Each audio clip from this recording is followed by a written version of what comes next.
Clamping down on the media is one of the first signs that a regime does not respect the rights of its people to free speech and information. But for the media, it should also be a two-way street, as with freedom comes the duty to act responsibly. Now we go to Indonesia, where the climate for journalists has changed completely due to the onset of democracy. From being repressed, the media has now got to learn how not to abuse their newfound freedom.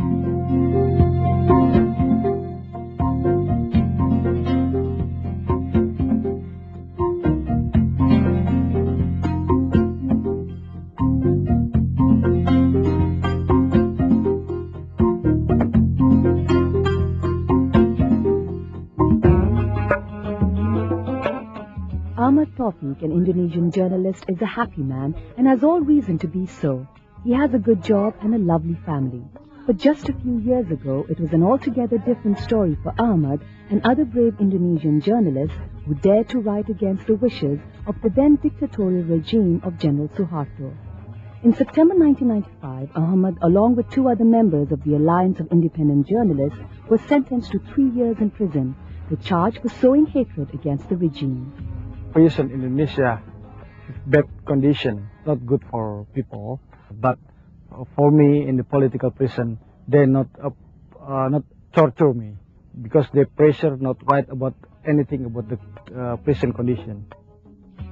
Imprisonment did not break the spirit of journalists like Ahmad, and ultimately the pen did prove to be mightier than the sword.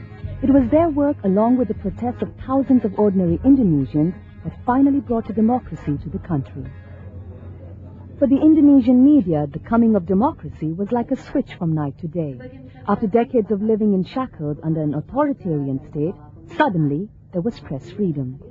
Freedom of the press from government intervention and the public's right to information were among the major principles in a new press law passed in Indonesia in 1999. Other legal reforms, too, changed the entire Indonesian media scene. In the past, there were only limited licenses given. And of course, to be able to get a license, the editors have to comply with a set of rules, many of them unwritten, which do not allow them to criticize, especially the president and his family. Now, it's very liberal. Almost everything goes. While the government is now more liberal with the press, there are still many journalists who are under threat from political and other lobby groups, some of whom have even been killed for their writing.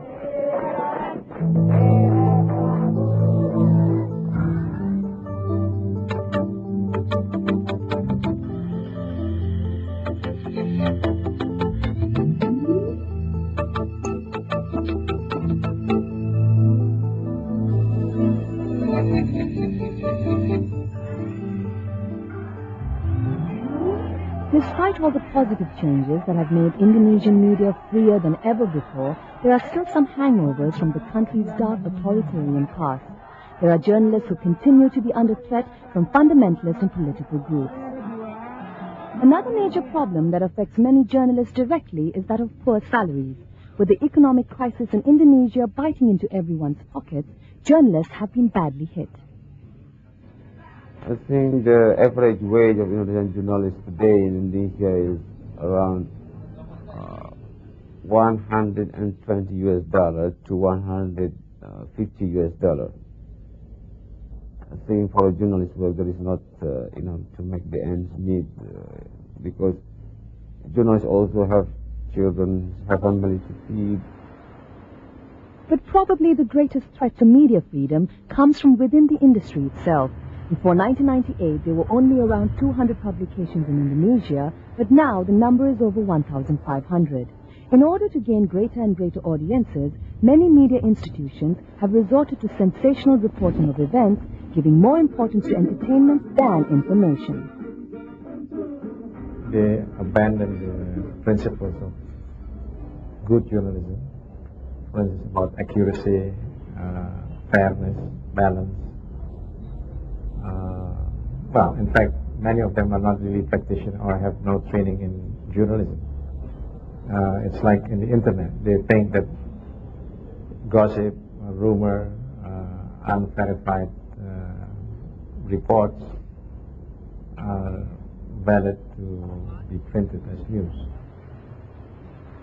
At the level of individual journalists, there is a growing problem of media people accepting bribes from various lobbies to write favorably about them. Bribe journalists, no alliance journalists to war about, to fight about the envelope journalists, because if we write, if we receive the envelope or bribery, they not making true, not write about truth. One solution to these problems, according to experts, is to organize better training of journalists so they understand the true role of the media in a democracy. Even a journalist is not above the law. A journalist should adhere to the rules of law. If they don't know what applies, and that is why training is very important. Without maintaining the integrity and also the quality of information, the media will find it difficult to sustain its hard-won freedom.